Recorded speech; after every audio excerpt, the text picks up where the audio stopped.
Hello friends, मी भावना. माझ्या चॅनलमध्ये मी तुम्हा सर्वांचे मनापासून स्वागत करते. कसे आहात तुम्ही सर्व? आय होप तुम्ही सर्व आनंदात असाल. स्वामींच्या कृपेने तुमच्या सगळ्या चांगल्या इच्छा पूर्ण होईल. आजचा दिवस तुम्हाला खूप छान आणि आनंदाचा जाऊ.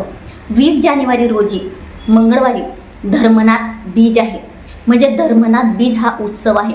आता बऱ्याच जणांच्या मनात असा प्रश्न आहे की धर्मनाथ बीज काय आहे. आम्हाला माहिती नाही, परंतु हे माहिती करून घेणं खूप गरजेचं आहे आणि हा दिवस खूप महत्त्वाचा आहे. म्हणून आज मी हा व्हिडिओ घेऊन आली आहे. तर हा व्हिडिओ तुम्ही स्टार्ट टू एंड नक्की बघा. धर्मनाथ बीज हा असा उत्सव आहे की म्हणजे या दिवशी आपण जर एक छोटीशी सेवा केली आणि या दिवशी एक दान आहे, ते दान जर तुम्ही केलं तर तुमच्या आयुष्यातले 100% प्रॉब्लेम सॉल्व्ह होतील. तुम्हाला कुठलं दुःख असेल, कुठलं संकट असेल, तुमची एखादी इच्छा असेल ती पूर्ण होत नसेल किंवा तुमच्या घरात खूप जास्त प्रमाणात निगेटिव्हिटी आहे, तुमचे कुठलेही कामं होत नाही, तुम्हाला जो काही त्रास असेल तुम्ही त्या सगळ्या त्रासातून मुक्त होणार आहात. धर्मनाथ बीज म्हणजे नवनाथ भगवानांची आपल्याला सेवा करायची आहे. तर ती कोणती सेवा करायची आहे? हा दिवस अतिशय महत्त्वाचा आहे. फक्त एकच दिवस आपल्याला ही सेवा करायची आहे. ही सेवा आपल्या गुरुमाऊलींनी आपल्याला दिलेली आहे. कोणी व्हिडिओ स्किप करायचा नाही, पूर्ण बघायचा आहे. अतिशय महत्त्वाची माहिती आहे. सेवा मी तुम्हाला अगदी छोटीशी देणार आहे, परंतु ही सेवा जर तुम्ही या दिवशी केली तर तुमच्या आयुष्यात कुठलंही दुःख राहणार नाही. तर व्हिडिओ अतिशय महत्त्वाचा आहे. कमीत कमी महिलांनी तरी नक्की बघा.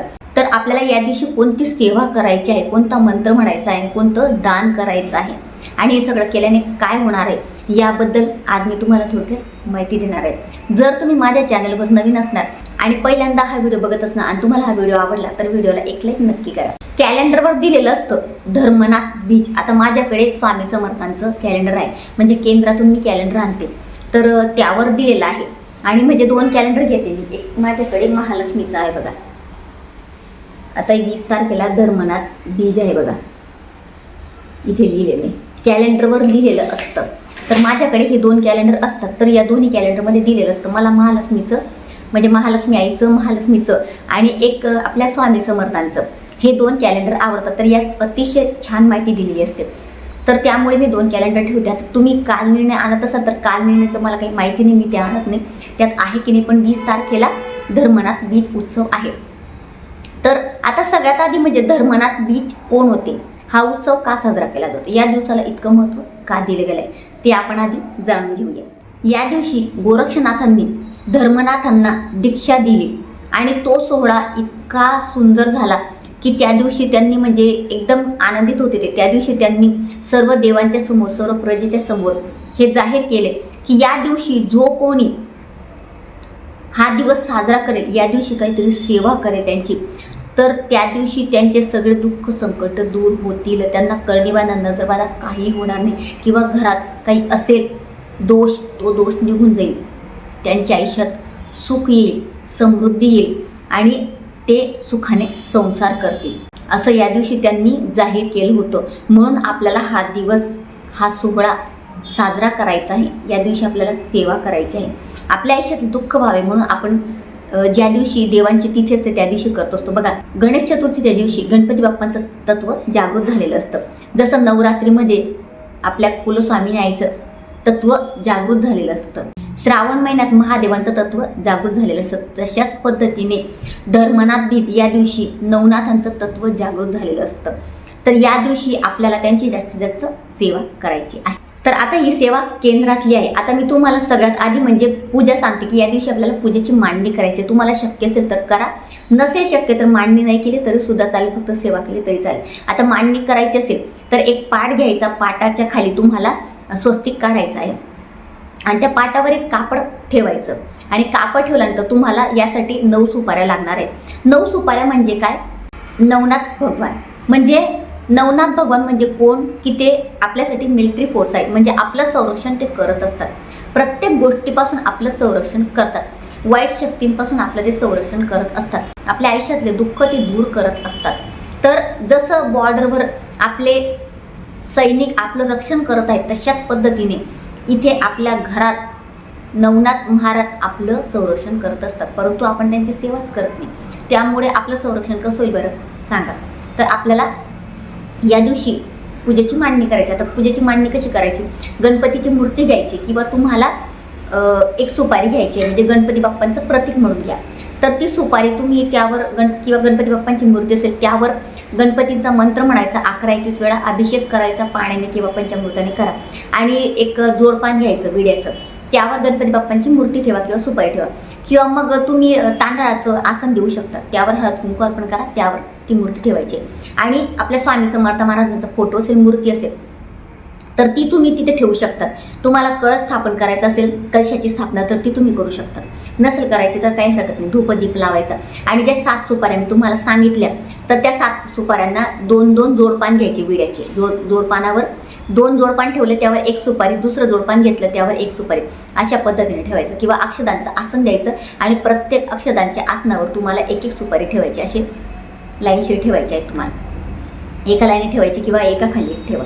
असे तुम्हाला 9 सुपाऱ्या ठेवायच्या आहेत. आता अशी त्यांची विधिवत पूजा करायची, फूल वगैरे अर्पण करायचं आहे. आता एक पूजा तुम्हाला शक्य नसेल करणं, नका करू, तर नैवेद्य करा. नैवेद्य शक्य असेल तर नैवेद्य करा. नैवेद्य काय करायचं, या दिवशी तांदळाची खीर करायची किंवा तुम्ही उडदाचे वडे करू शकता, जे आपण पितृपक्षात करतो बघा. आणि घेवड्याची भाजी करण्याला या दिवशी खूप महत्त्व दिले गेले, घेवड्याची भाजी करा. आता नैवेद्य केला तरी चालेल, पूजा केली तरी चालेल. आणि पूजा केल्यानंतर तुम्हाला गणपती बाप्पांची, नवनाथ महाराजांची आणि स्वामी समर्थ महाराजांची आरती करायची. आता हे सगळं तुम्हाला शक्य नाही, आम्हाला अजिबात काही वेळ नाही करायला, काहीच हरकत नाही. आपल्या महाराजांच्या समोर आपल्या देवघरात बसायचं आहे. आता देवघरात बसल्यानंतर तुम्हाला एक छोटीशी सेवा करायची. आता सेवा काय करायची, दान काय करायचं ते मी तुम्हाला नंतर सांगते. आता सेवा म्हणजे नवनाथ भक्तिसार. आता सगळ्यांना माहिती आहे, नवनाथांचा जो मोठा ग्रंथ आहे तो आपल्याने पठण होत नाही. त्यात 40 अध्याय आहेत, खूप मोठे मोठे आहेत. आणि यात 9 अध्याय आहेत, अगदी छोटासा आहे बघा, किती बारीक आहे. तर हा तुम्हाला 1 ते 1.5 तासात याचं तुमचं पठण होणार आहे. देवासमोर बसायचं, धूपदीप लावायचा आणि याचं पठण करायचं आहे. एका बैठकीत पठण करायचं आहे. आणि काही नियमांचं आपल्याला या दिवशी पालनसुद्धा करायचं. नियम तोडले तर आपल्या आयुष्यात कधी दुःख संपत नाही. दुःखांची जी रांग आहे ती लागलेलीच आहे आणि ती कधी संपणार नाही. दुःख तुमच्या आयुष्यात येतच राहणार आहे, अशा तुम्ही चुका केल्या तर. आता हे तुम्हाला पठण करायचं आहे. नसेल पठण करणं, परंतु मी सांगेल आवर्जून तुम्ही हे पठण करा. बघा, एक दिवस तुम्ही हे पठण करून बघा, तुमच्या आयुष्यात तुम्हाला बऱ्याच गोष्टी म्हणजे बरेच दुःख जाताना दिसतील. तुमच्या घरातली निगेटिव्हिटी जाताना तुम्हाला दिसणार आहे. बरेच चांगल्या गोष्टी तुम्हाला ऐकायला मिळतील. म्हणून तुम्ही याचं पठण नक्की करा. आणि यासोबत ओम चैतन्य गोरक्षाय नमः जो मंत्र तुम्हाला स्क्रीनवर दिसत आहे, त्या मंत्राचा 11, 21, 51 किंवा 108 वेळा जप करायचा आहे. आणि तुम्हाला हे शक्य नसेल किंवा याच्यासोबत तुम्ही जो नवनाथांचा मोठा ग्रंथ आहे त्यातला 34वा अध्याय पठण करायचा आहे. फक्त 34वा अध्याय पठण करायचा. आवाज थोडा खराब येईल, आता इलेक्शन आहे त्यामुळे बाहेर पण आवाज सुरू आहे आणि थोडं मिकीचा पण आवाज सुरू आहे, तो पण जरा चिडचिड करतोय, त्याची तब्येत बरी नाही म्हणून. तर तेवढं समजून यामध्ये आवाज खराब येईल. तर तुम्हाला नवनाथांचा 34वा अध्याय गुगलवर तुम्ही जर गेले तर तिथे तुम्ही अध्याय टाका, सगळे 34वा अध्याय. तुम्हाला फक्त तो एकच अध्याय पठण करायचा आहे. दिवसभरात कधीही तुम्ही या सेवा करू शकता, तर तुमच्या वेळेनुसार करू शकता. आता या दिवशी दान काय करायचं, तर दान तुम्ही कोणतेही करू शकता. अन्नदान सगळ्यात महत्त्वाचं आहे. अन्नदान करा, नसेल शक्य तर वस्त्रदान करा किंवा एखाद्या मंदिरात तुम्ही फळं दान करा. अशा पद्धतीने तुम्ही करू शकता. ब्राह्मणाला शिधा दान करा, काहीतरी दान करा. दान केल्याने काय होतं, आपल्या पुण्याचा संचय वाढत असतो. तर या दिवशी दान धर्म नक्की करा. आणि या दिवशी काही नियमांचं पालन करा. पालन म्हणजे मांसाहार करायचं नाही, मद्यपान वगैरे काहीही करायचं नाही. घरात चांगलं वातावरण ठेवायचं, कटकटी करायचं नाही, शांत वातावरण ठेवायचं. आणि या दिवशी चांगल्या गोष्टी करा आणि या सेवेला महत्त्व द्या, सेवा करा. अगदी म्हणजे खूप छान महत्त्वाचा दिवस आहे. आपल्या गुरुमाऊलींनी आपल्याला इतका छान मार्ग दिला आहे. तर या दिवशी आपल्याला सेवा नक्की करायची. तर ज्यांना शक्य होईल त्यांनी सेवा नक्की करायचं. महिलांचे पिरियड्स आले तर तुम्ही हा जो मी तुम्हाला सांगितला ग्रंथ, तर हा नवनाथ भक्तिसार, तर हे तुम्ही TV वर लावा किंवा मोबाईलवर लावा आणि श्रवण करा. श्रवण तरी करा म्हणजे तुमचं श्रवण तरी होईल. परंतु जर तुम्हाला अडचण नसेल तर नक्कीच तुम्ही याचं पठण करा. आणि जोपर्यंत तुम्ही सेवा करणार नाही तोपर्यंत तुम्हाला काहीही कळणार नाही. सेवा करा, सेवेला महत्त्व द्या. आणि बघा, तुम्ही तुमच्या घरात तुम्हाला तुमची सगळी निगेटिव्हिटी निघताना दिसणार आहे. इतका पवित्र हा ग्रंथ आहे. या ग्रंथाचं जेव्हा तुम्ही पठण करणार तेव्हाच तुम्हाला कळणार आहे. दुसऱ्या दिवशी उत्तर पूजा करायची. जी तुम्ही पूजा मांडलेली आहे त्याच्या सुपाऱ्या आहेत त्या पुन्हा तुम्ही स्वच्छ करून वापरू शकता. दुसऱ्या पूजेसाठी गणपतीची सुपारी पण वापरू शकता. आणि सगळं पूजेचं साहित्य तुम्ही निर्माल्यात टाकून द्यायचं आहे.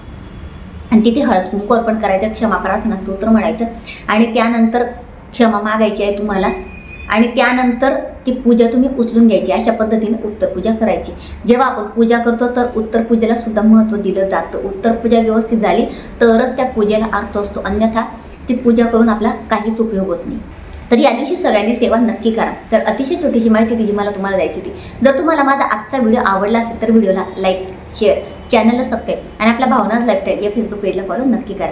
पुन्हा भेटूया अशाच एका नवीन व्हिडिओसोबत. तोपर्यंत सर्वांना श्री स्वामी समर्थ.